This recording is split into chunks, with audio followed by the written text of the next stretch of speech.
The views expressed on the Nova Society are those of the panelists and guests and do not necessarily reflect the views or opinions of the Phoenix Research Institute or any institution which any panel member is associated. Reproduction or dissemination, other than for the purpose of education or information without the express written permission of the Phoenix Research Institute or Nova Society Media, is strictly prohibited.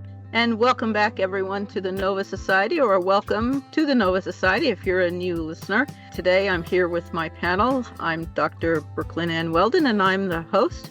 Here with me is Dr. Scott Gershwer and Dr. Mark Bound. So today, I thought I'd ask each of you what's happening in the news that you find most compelling and most concerning. So, Scott, why don't we start with you? So, I heard an analyst on Bloomberg this morning saying that if these tariffs as is, right, are still in place by the summer, it's financial Armageddon. But that what he's expecting will happen is that, and the reason why these are so high in so many cases, so deeply unhinged from reality, is to give Trump enough wiggle room to be able to declare victory when trade conversations come around and other countries like Vietnam has today come back and said, you know what, we don't want any tariffs between the United States and Vietnam at all. And then he can declare victory.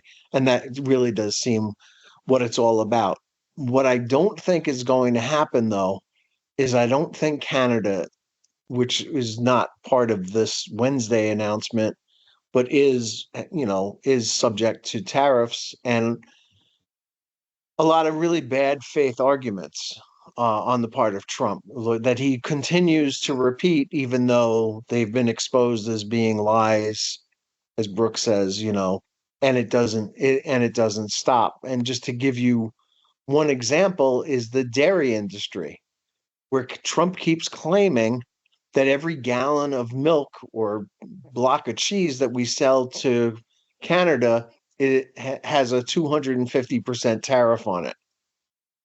But the truth is that there is a 250% tariff, but it's only when you cross a certain threshold, and we've never come close to that threshold. And he continues to say that over the last 4 years that Biden was president, that Canada continues to put triple-digit tariffs on our dairy products, but that we don't actually sell anything to them. And so it really didn't matter anyway what the tariff was, because they don't buy anything from us anyway.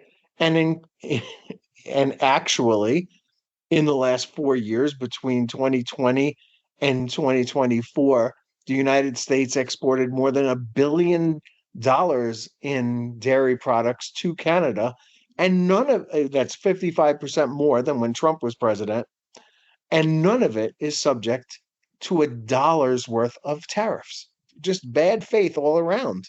And Trump never tells the truth. No, he doesn't, and that is the MCA trade agreement that Trump negotiated himself. That 250%.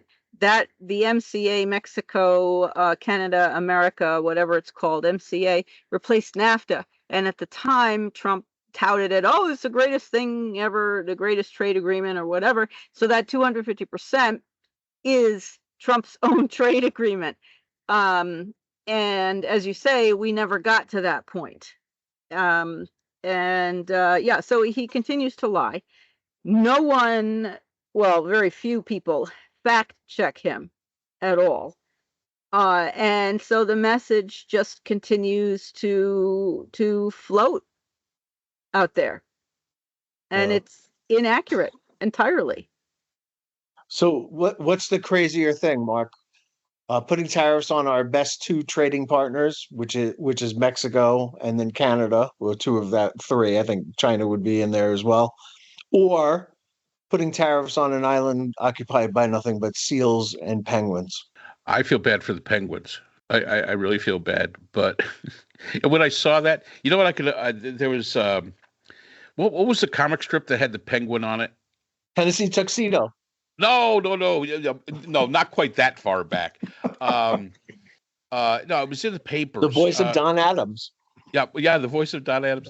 But I mean, those were the things I thought of it, and I can't remember what the it wasn't the Far Side.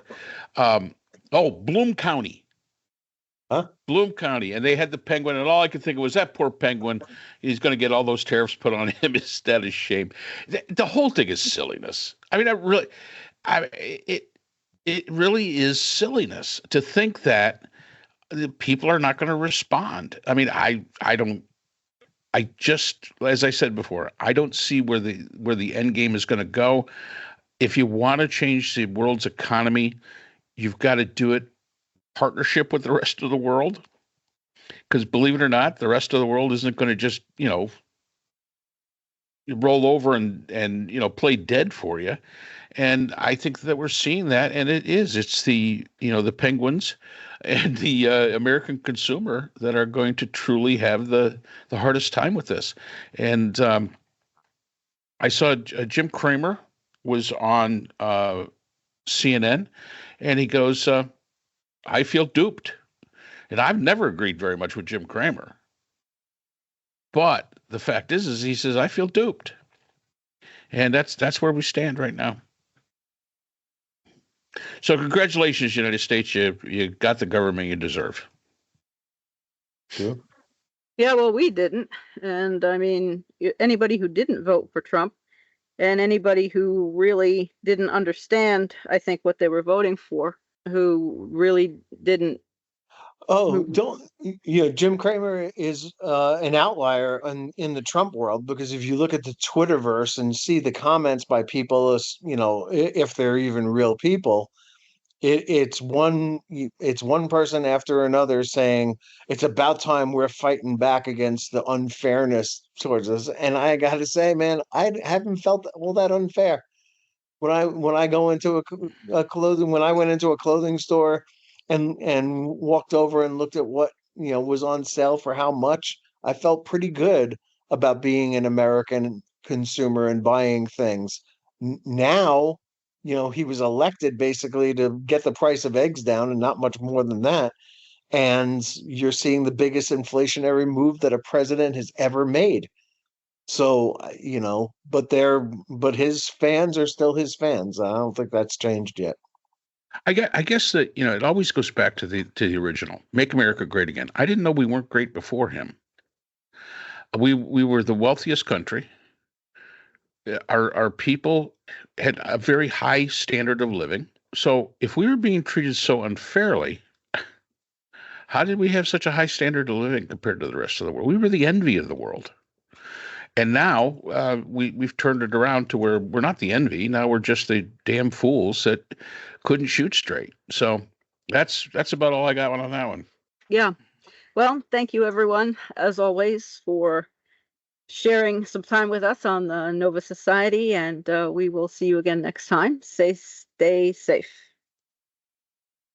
The Nova Society is a production of Nova Society Media, a division of the Phoenix Research Institute. We'd like to thank our production partners, Buzzsprout, who hosts the Nova Society, Audacity, our editing partners, Apple iTunes, the largest source of podcasts and music on the internet, Spotify, the most popular platform for the Nova Society, and iHeartRadio, your source for all things music and podcasting. The Nova Society is available on all of these and other quality platforms listed in our description. We'd also like to thank all of our listeners. Without your support, the Nova Society would not be possible.